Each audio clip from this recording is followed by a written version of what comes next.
Welcome to Unfit Statesman with Zach Brown.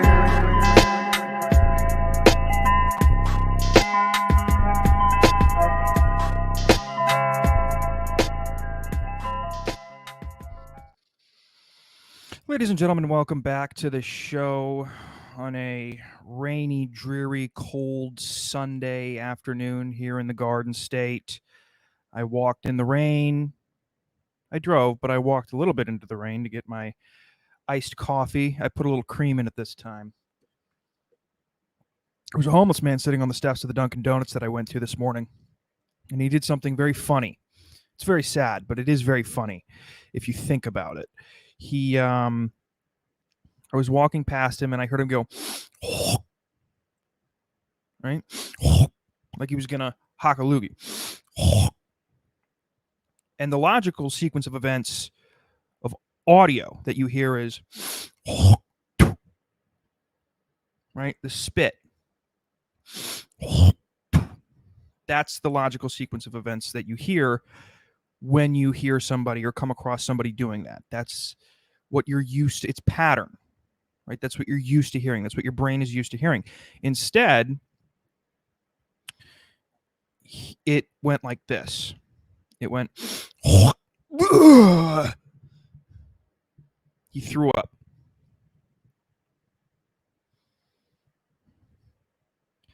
It started off as a loogie and it ended up as vomit. And an aggressive vomit at that. You heard it hit the pavement. And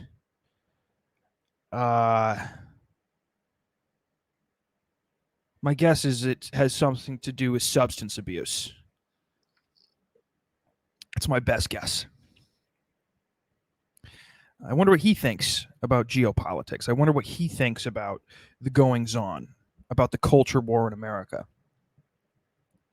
I wonder if he thinks we should ban TikTok or not because it's controlled by the Chinese and there's a dehumanizing algorithm that's pushed out to the American youth. I wonder what he thinks about all these things. I wonder if he's ever thought about it. I wonder if he thinks.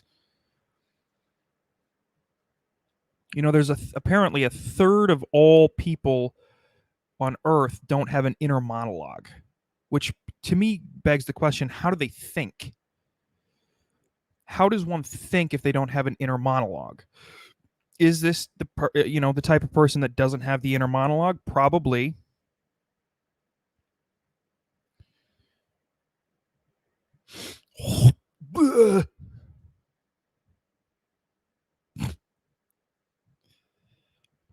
It's just funny to think about is all.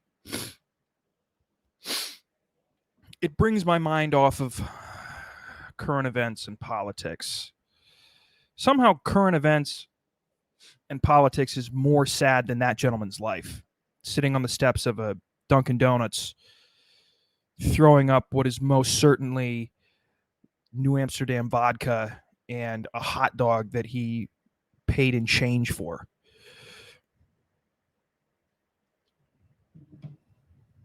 U.S. warships, we're transitioning now.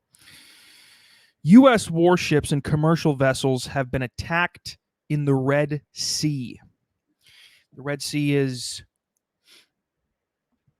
the little splice of sea between Africa and the Arab states. And, you know, at first I was like, oh boy, that's no bueno. My first question was, who did it? Who done it? It was a classic who done it. Game of Clue, right? Game of Clue. But then I kind of reshaped my perspective on it, and I applied it to my own life.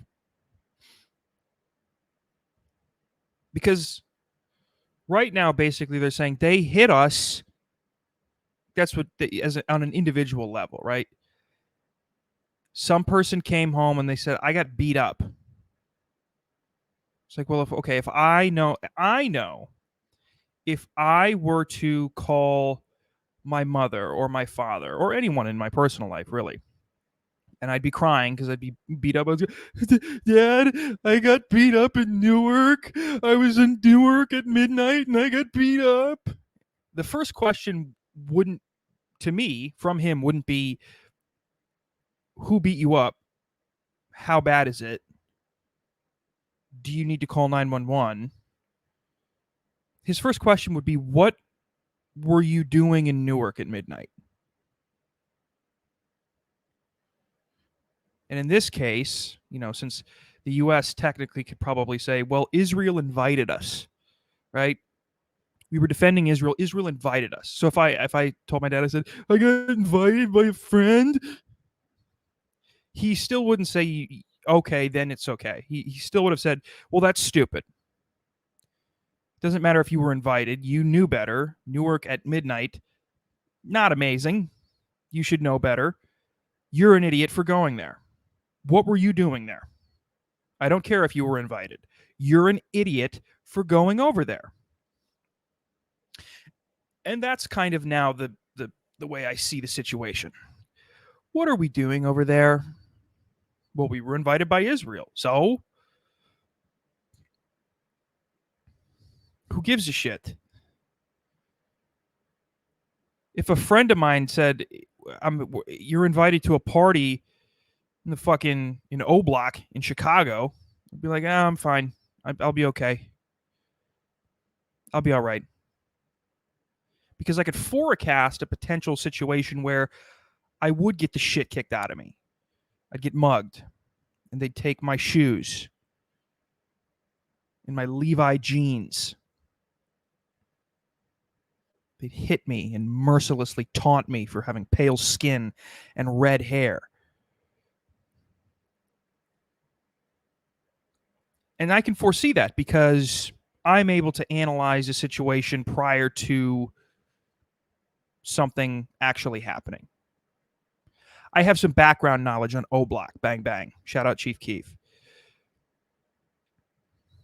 Don't let me... Listen, folks, don't let me catch you talking sweet about Chief Keef. Yes, and that includes you, motherfuckers in the barbershop.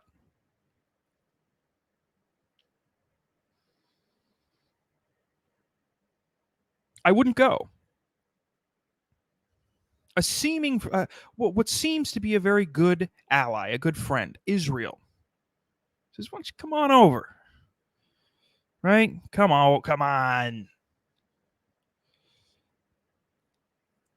The U.S. should have went, I don't, nah.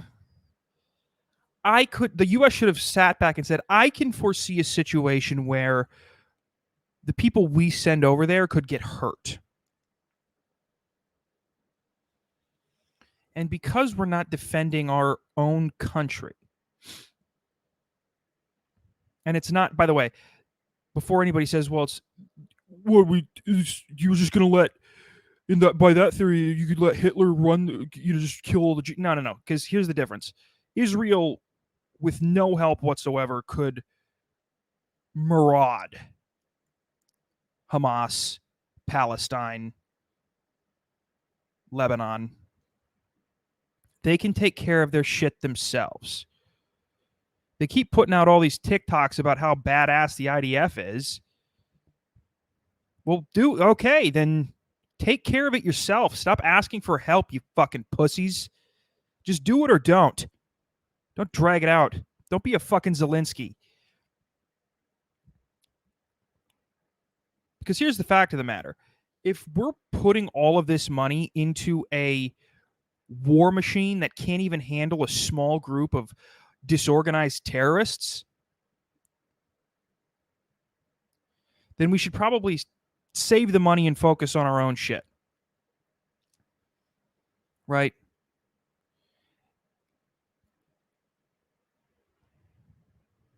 If the friend that you like, friend's a good guy, right?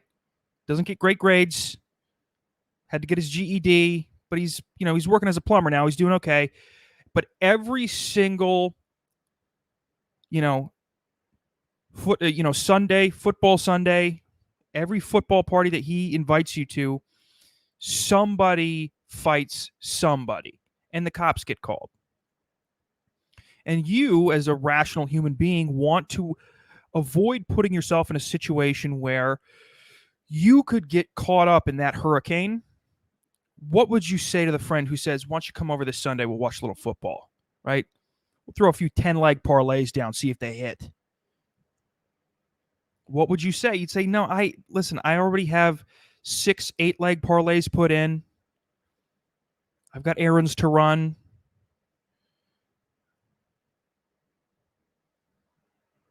You decline the offer.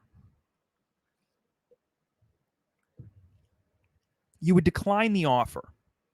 It's the old saying, just because your friends jump off a cliff, would you do it? And the obvious answer, it's a rhetorical question. It's become quite a popular culture reference, especially when speaking to children. Would you, if your friends jumped off a cliff, would you do it? It's a rhetorical question because everybody answers no. Yet, in the realm of geopolitics, it's very difficult to apply common sense. That's what I've noticed, especially so when it comes to large groups of people, governments, global conflicts, all common sense behaviors that we apply in our personal lives and in our individual relationships, we just throw out the window when it comes to foreign relationships. It's just out the window. Goodbye. See you later. Right?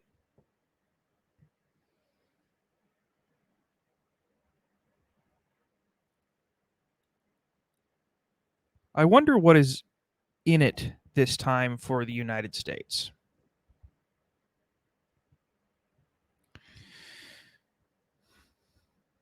When we analyze the situation from the standpoint that we're in right now, or from the perspective that we have right now, there's no benefit to us getting involved in this. But it seems like we are now involved. And this came across the wire like an hour ago. Who knows what the fuck's going on? It's probably a lie. The first 20 minutes of this podcast are probably me commenting on a lie that started in a Discord server somewhere and got picked up by fucking Fox News, which is really the running theme of this show. I comment on things too quickly, and they turn out not to be true. And so listening to this probably was not even worth your time. But if it is true, I'm weighing the pros and cons here. I see a lot of cons and not a lot of pros. You think Hamas is going to grow into a terrorist cell that is unmanageable by the CIA, FBI, Department of Homeland Security, NSA, TSA, all of the American military branches? Is that what we think is going to happen?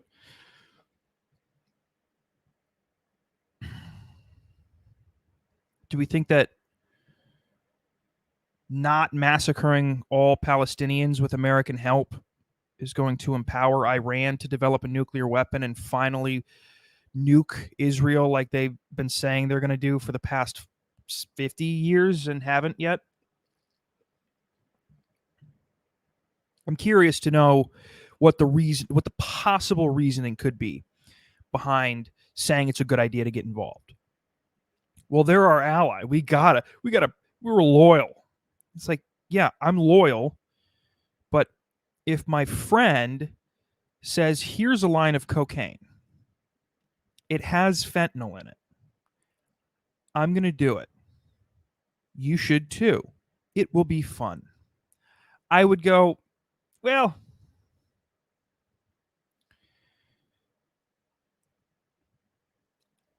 I'm going to pass.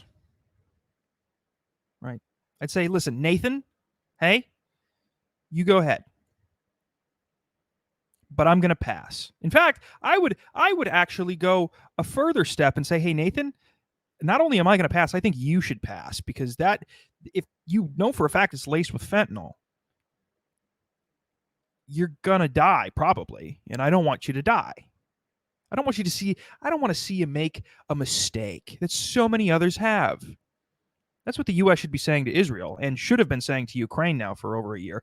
Hey, I don't want to see you make the same mistakes that a lot of people have. Right? Throughout history. I don't want you to listen, compromise, make peace. A lot of people are going to die. Right? A lot of people are going to be snorting that fentanyl-laced line of cocaine. Let's try to bring our friends back off the cliff if they're such good friends, right? Because we say these are such, strategic allies that we're loyal to. Well, you would think that in that case, we would try to give them advice. Say, hey, take it easy. Take it easy.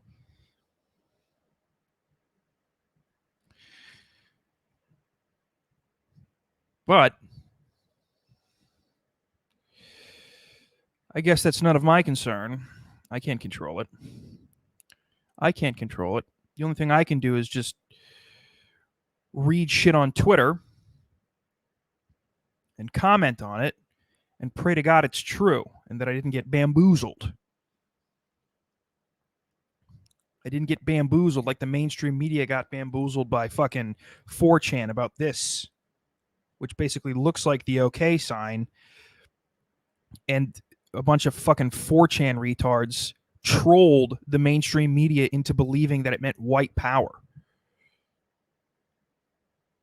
I kind of forgot about that. I'd heard about it years ago. This was like when Milo Yiannopoulos was big. And I, at the time, it's like, that's fucking crazy. I didn't really look into it, but it for some reason popped back up in my algorithm. My algorithm needs to be, I don't know where it's going. It's just all fight videos and death videos and fucking, it's not good. I need to make a heavy correction to my algorithm. I'm going to get the cat videos. I'm going to get back to cat videos and fucking football highlights. I don't know what the fuck this shit is. It's just all Ukrainian and Israeli fucking war footage. It's all violence. I'm becoming callous.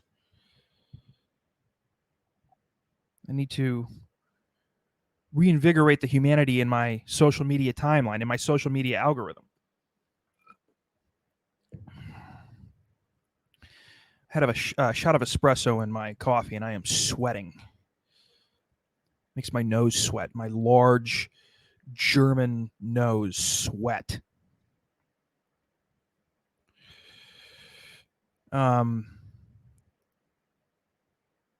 Yeah, well, just listen. God bless both sides, right? I've said my piece on this. I think they should just both be just put on a ship and sailed out into the ocean, and whatever happens, happens. Speaking of ships, I came across a video on my Twitter, and give you some context before I play it here. This woman who you'll hear at the beginning of the video, it's kind of hard to hear.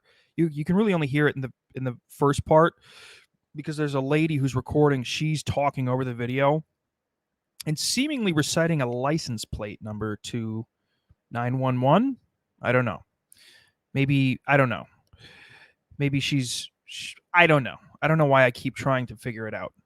I already told you I don't know. But this woman is crying. She's in the middle of the street crying because she was late for boarding her cruise and she missed it. Okay? So let's go ahead and take a watch, take a listen.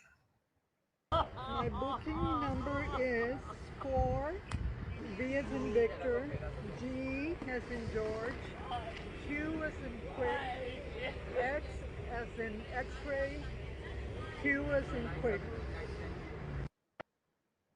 Let's listen to it again. Let's turn it up a little bit.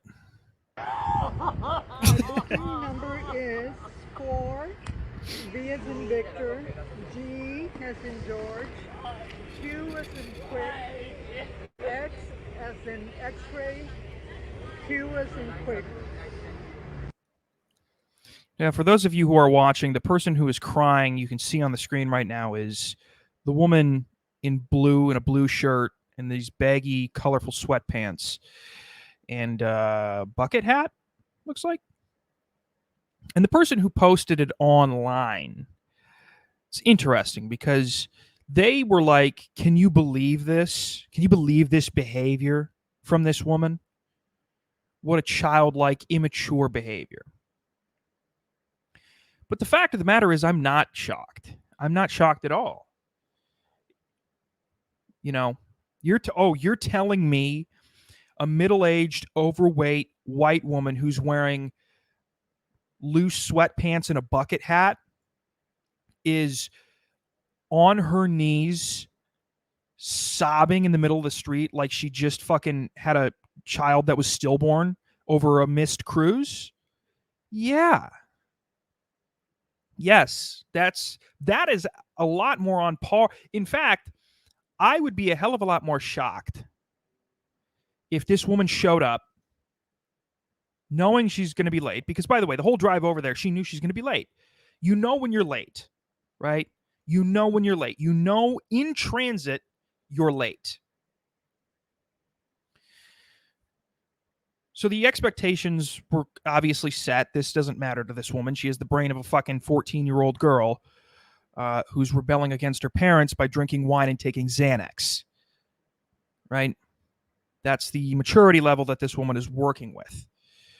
She oscillates between a woman who's in her 40s and can make her own decisions, quote unquote, and a little teenage girl by the age of 14 who thinks getting a tongue piercing is going to do something for her, benefit her would be a better word choice for that. I would have been more shocked if this woman shows up looking like this, goes to the gate. They said, can't board. They're leaving. And she went, God fucking damn it.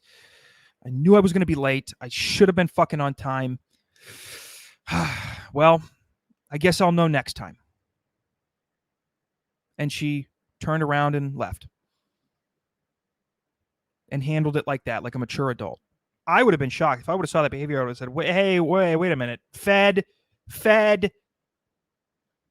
That's suspect behavior out of a overweight, slightly overweight, not too overweight, but slightly overweight, middle-aged white woman dressed like a mentally retarded person attempting to board what is probably her 16th cruise. Right? Because again, I mean, I know we've probably dove deep into this demographic of people, the people who really enjoy cruises, right? They're the same people who really enjoy buffets. Yeah, they like mall food courts. They like TGI Fridays and Applebee's and Fuddruckers. A lot of wall-to-wall carpet goers on Carnival cruises. Okay? But, you know, this person who posted it, you know, basically the implication was, can you believe that this woman is acting this way? Yes, I can. And in fact, I'd be a little worried. I'd be worried for her safety, for everybody's safety, if she quietly went, you know what, this is on me. I woke up late. I didn't have my ducks in a row. And what are you going to do? There's nothing I can do now except learn from this experience and be on time next time. If that woman said that, if she went up to the gate and the security guard said, and she said that, she's going to go into her car and pull out a artillery weapon and murder everyone she in her line of sight. That's what she's going to do. Right?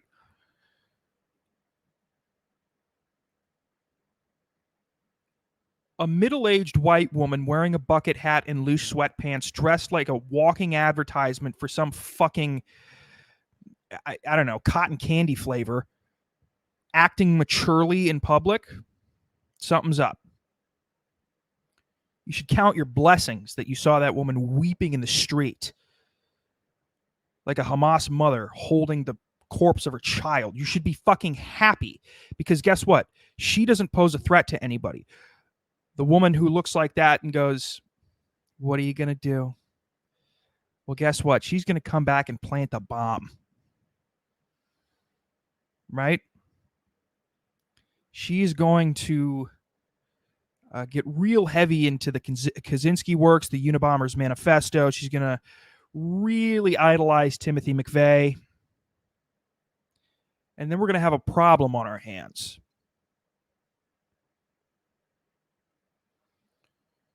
So, yes, I can believe that this woman acted this way based on who she is. Now, this isn't everybody. This isn't all whites even. This isn't even all white women. But this white woman having the, the wherewithal to dress herself like that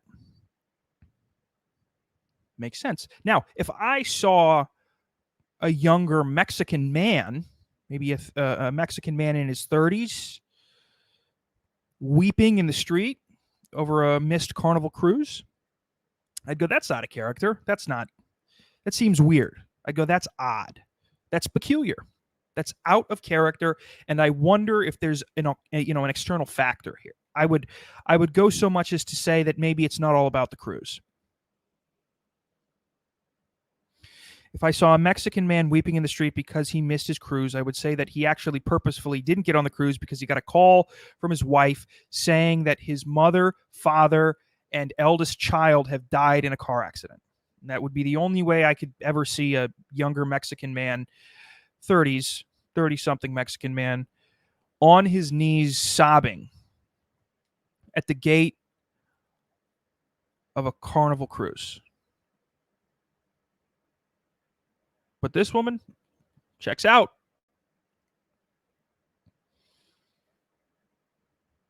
Checks out to me.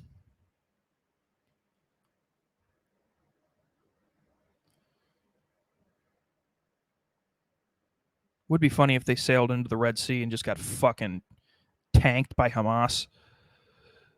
This woman's like, well, now I'm glad.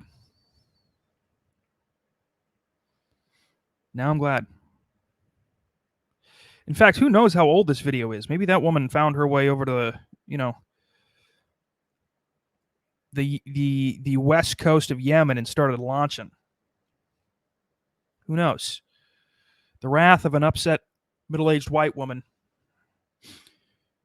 on the morning of her Carnival cruise. She probably missed it because she had diarrhea from the baby back ribs from fucking Applebee's. That's probably what happened. And for that, I sympathize with her. It's a ruthless diarrhea. All those restaurants that these people like, the TGI Fridays, the Applebee's, the Red Robins, Chili's, TGI, Buffalo Wild Wings is another one. I mean, just a ruthless carpet bombing of diarrhea from those places. It doesn't matter what you get. You can get a fucking Caesar salad, and you're going to turn your asshole inside out. Right?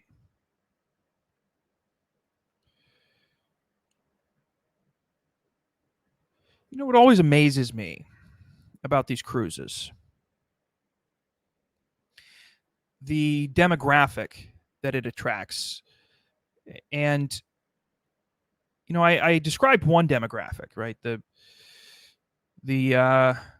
whites, right? Type of whites. But also it's like Carnival cruises seem to attract a lot of black people as well. So basically, you have Carnival Cruise attracting black people, and then the white people who are most likely to have a public conflict with a black person on the same cruise ship.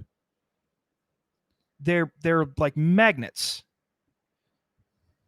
It's like flies to shit. Black people and white people who get into fucking fights with black people in public, usually verbal. And they both just pile on to these fucking Carnival cruises, which By the way, maybe there's a altruistic and ulterior motive by Carnival Cruise. It's to get these two groups of people in the same place and make them have fun.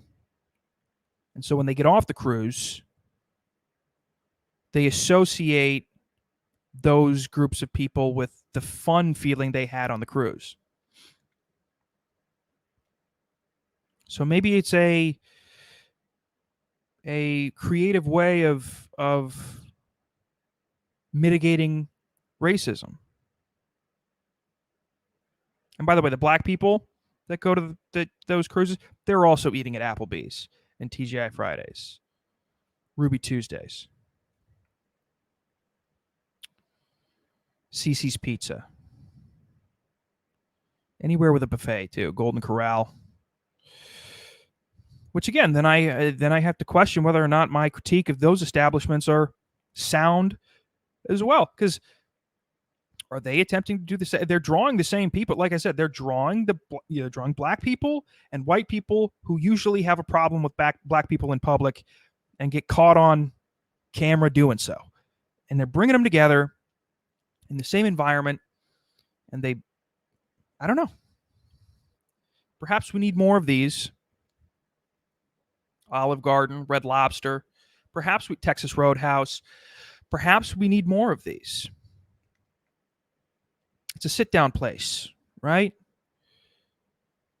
It's not just get your food and go home. No, you got to sit. You got to be, not only are you with the people that you probably love, but now you're around people. There's an atmosphere, and it's diverse. Somewhat. It's diverse somewhat.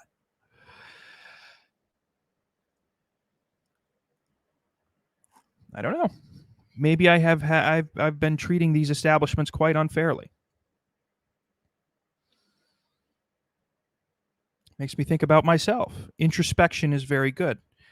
See, as I work through these things, sometimes I find that I have a flawed critique of what I'm actively critiquing. Which is why I'm trying to help America, as we're sailing through the Red Sea and we get hit, we should probably do a little introspection and say, what are we doing here? What am I doing here? Right? If you get hammered on a cruise ship and you fall overboard, prior to you hitting the water, you should have enough self-awareness to go, what the fuck was I doing on a cruise? What was I thinking?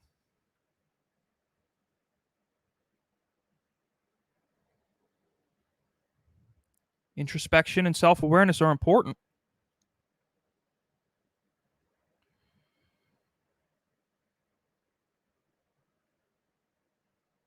Speaking of transportation, we've covered boats. Now I'm going to show you another form of transportation that has an added layer of potential conflict and critique-worthy behavior. Yeah. If they come and ask him, they will leave straight away. Unbelievable. Now, for those of you who are just listening, that was a video. It's a short video of. It's taken from the front of the plane. People are boarding, and during the middle of the boarding process, there is a Muslim man in the middle of the aisle praying. He took his holy mat out. I don't know the technical term for it. His holy mat, holy floor, whatever, and started doing I don't know if you ever seen Muslims pray. They stand up and then they get on their knees, they bow their heads, and they do it 5 times a day. They face Mecca while they do it. Okay, it's a Muslim, holy tradition, and that happens daily. And it has to happen. I think it's supposed to happen at specific times. I have a problem with it. This is, again, transportation problems. I have a problem with it. Not because he's praying, but because, sir, you knew goddamn well. You knew Allah damn well. You were going to be boarding at this time. You can't fuck other people over for your shit.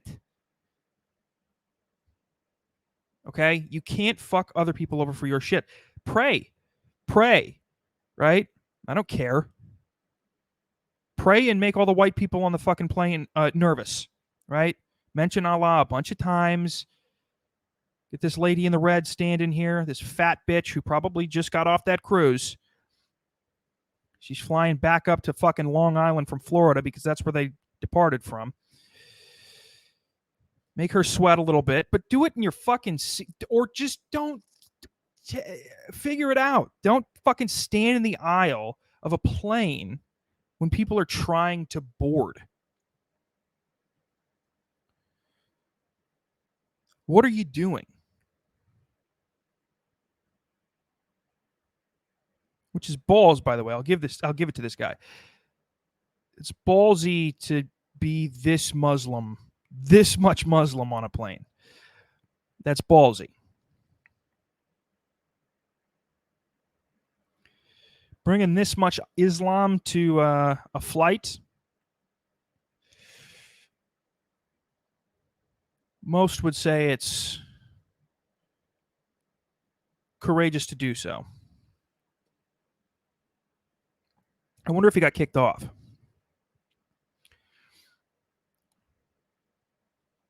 You'd have to kick him off, right? And I don't think I don't know this for a fact, but once devout Muslims start the prayer, I don't think they stop for like anything. Right? I don't think they're supposed to stop for anything. They're supposed to complete the prayer.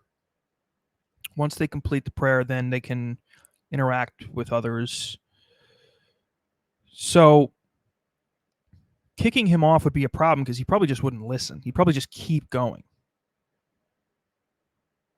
He would have to probably be removed by force.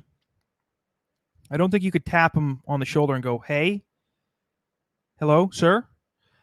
I'm trying to get. I just gotta. What's? You can't do that. You can't try to inch your way past him. He's just going to continue."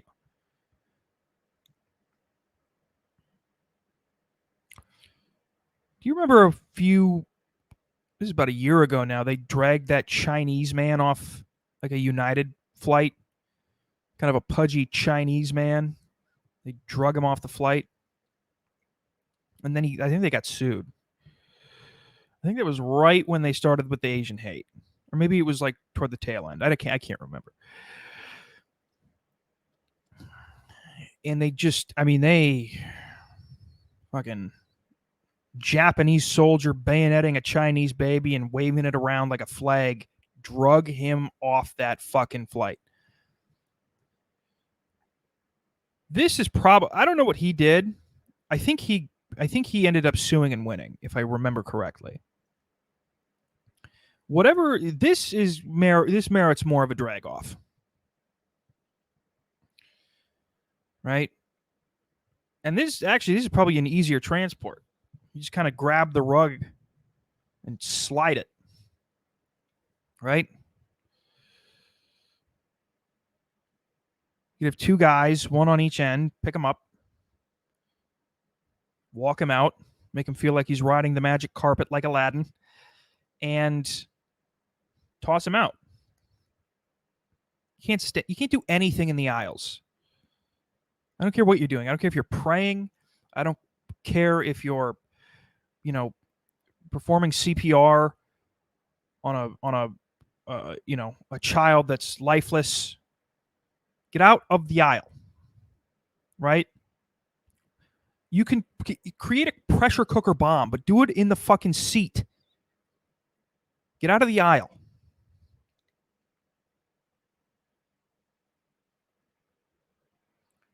There's no need to impede the flow of traffic, right? Of foot traffic. Get out of the way. Right? I also read a do I have this up? Let me fucking see if I have this. Let me see. Florida man arrested for pooping on dead possum during rush hour traffic. Now, again, no problem with the Florida man defecating on a deceased possum. I have no issue with that. And I don't think anybody should, right? I wonder what his thought process was. I don't know. Maybe that possum, maybe he had a vendetta. Who knows? I think it's probably his right to defecate on a dead possum. But it is not his right to defecate on a dead possum in rush hour traffic. Get out of the way. Get out of the way. Right? I don't care what you're doing. I don't care. You know what I liked about the homeless guy at Dunkin' Donuts who hocked a loogie into a throw up? It was like an alley-oop, right? It's like, yeah, it looks like they're shooting at first, but then it's a pass, and this guy fucking, LeBron comes and slams it down. He was out of the way, right? He was on the back end of the stairs where nobody comes or goes from. He left the front end for everybody to do what they have to do, go get their coffee, go get their donuts, go scream at the Indian man for not repeating the order back to them. Whatever you're doing in Dunkin' Donuts.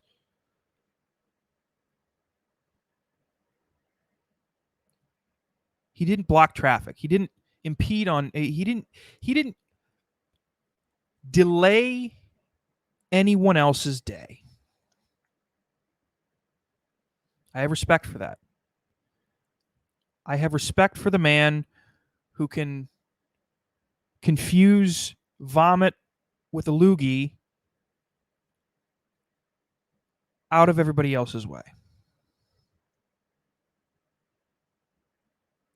I have respect for the man who can become addicted to alcohol and probably a myriad of other things and publicly, vandalize the sidewalk with his stomach contents out of the way. I have respect for that. You do whatever you want. You want to throw up on the sidewalk? Fine. Okay? That's fine. Don't do it my way. You want to pray? You want to do the Muslim prayer and stand up but down your knees like a burpee almost. You do like 5 burpees and then they're done. You want to do that? Fine. Do it out of the way. If you want to shit on a possum, do it out of the way. If you want to,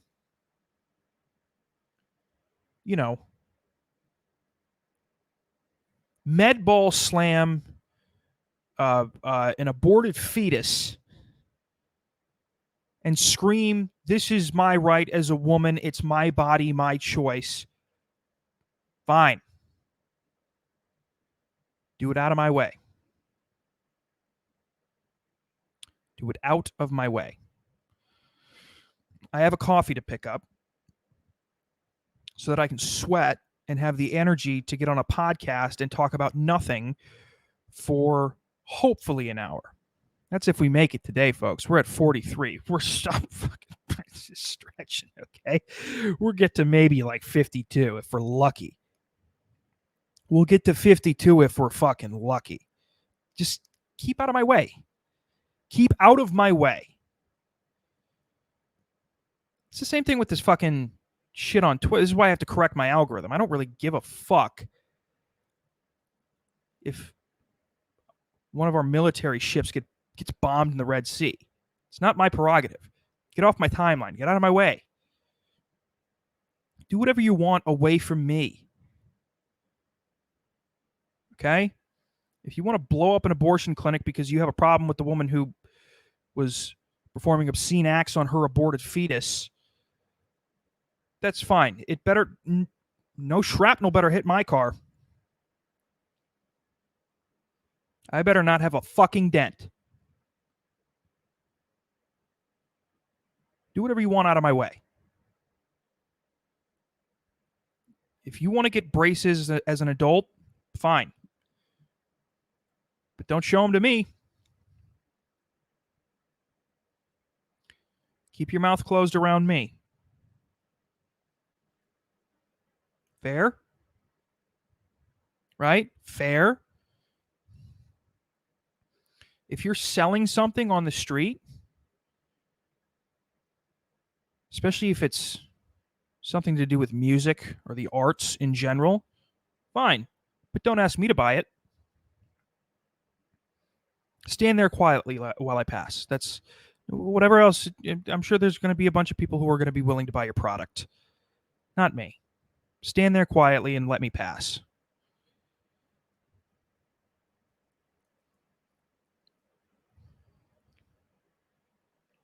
Don't get in people's way. It's unbecoming of a person to do so. It's also what I respect about the white woman. Although maybe she was in somebody's way, because the person who was reciting the license plate was probably reciting that woman's license plate, perhaps because she wouldn't move her car. Maybe she was in such deep despair that she refused to leave. I said, ma'am, you have to leave. Otherwise, we can't get out. She said, no, I'm not leaving here until you put me on that ship. So maybe she wasn't somebody's way. Who knows? You can't have context for everything. And I'm certainly not going to do a deep dive into that fucking situation, because that happens every fucking week in Florida. Some fat, ugly bitch with bad skin has something not really that bad happen to her, and then she freaks out on camera, and it gets posted on Twitter and everywhere else. And everybody thinks, oh, she's fucked, but she didn't have a job in the first place, so it's not like you can't hurt her. This woman is indestructible. You think you're going to publicly shame this woman? She doesn't talk to any of her family. Her kids don't even know if she's alive or dead. Okay? Her husband hasn't been home in 3 weeks. She has no idea where he is. You cannot destroy this woman from this video. It's clear that she has no concern for how people perceive her in public. I mean, look what she was wearing. Let's take a look again. My booking number is 4, V as in Victor. Oh, she was saying her booking number. That's what it was. She wasn't reading a license plate. G. And also then I've gained respect back, because she's not in anybody's way. E as in George. Q as in quick. X as in X. It's funny because you can see the cruise ships start to slowly move away.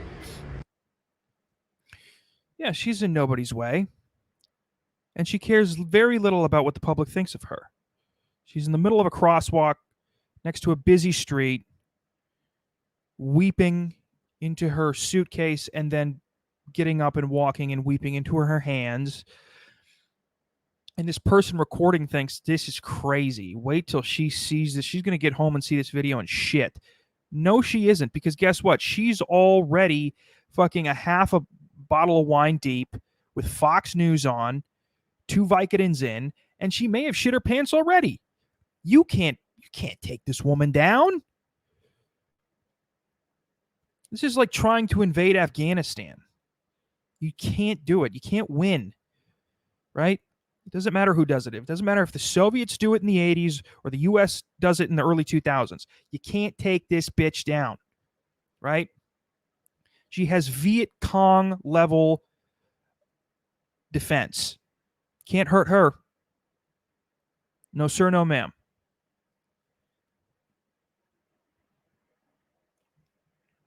She is an immovable force, or an immovable object. Right? That's it, folks. 49 minutes and 43 seconds. Pretty good. Didn't have a lot prepared. What are you going to do? I had a busy week. What are you going to do? This is the week coming off of Thanksgiving. It was very busy. A lot of things to do. My mind was elsewhere. But that's it, folks. Thank you for joining. Get over to the fucking YouTube, Rumble, Rockfin, particularly YouTube and Rumble, because those are the two new ones that I'm on. Go fucking watch, like, subscribe, comment, do all the things that I've traditionally told you not to do. Because I see that, by the way, we've gained listeners from an audio only perspective. I don't know how that happened. But you guys just don't want to see the video. Get the fuck over there and watch the videos, please. It helps for me to diversify my portfolio of publication, one might say. It benefits me. It benefits the show. Right? I one day want to take a cruise. I one day want to book a cruise and miss it and absolutely collapse into a pile of tears while somebody records me. Except I'll do it differently. I'll see the person recording and get aggressive, and then I'll catch a charge. That's the difference. Because I don't want that video out. I'm a little bit more self-conscious. I'm a little bit more insecure than that woman. And I don't want that video out. And I'm willing to get an assault charge to prevent it from getting out. So please go over and the Patreon. Go to the Patreon, folks. Go to the Patreon. Go to YouTube and Rumble and like and subscribe and watch and comment. I don't care if you comment the worst shit, right? I don't care if you comment horrible things. It's all about the algorithm. I've been talking about the algorithm today, okay? It's all about the algorithm. The more likes and the more comments, the more attention, technically, negative or positive, it gets, the more it gets put out there, the more it catches on, right? So just go do it, please. Por favor. Por favor. But thank you for listening. You know I appreciate. Thank you for listening and watching. You know I appreciate your viewership and your listenership. And you're going to come back next week, hopefully, and tell some friends. That's how we do this. Tell some friends. Say, hey, there's this great new show, and you're going to love it. It's very insightful, spiritual,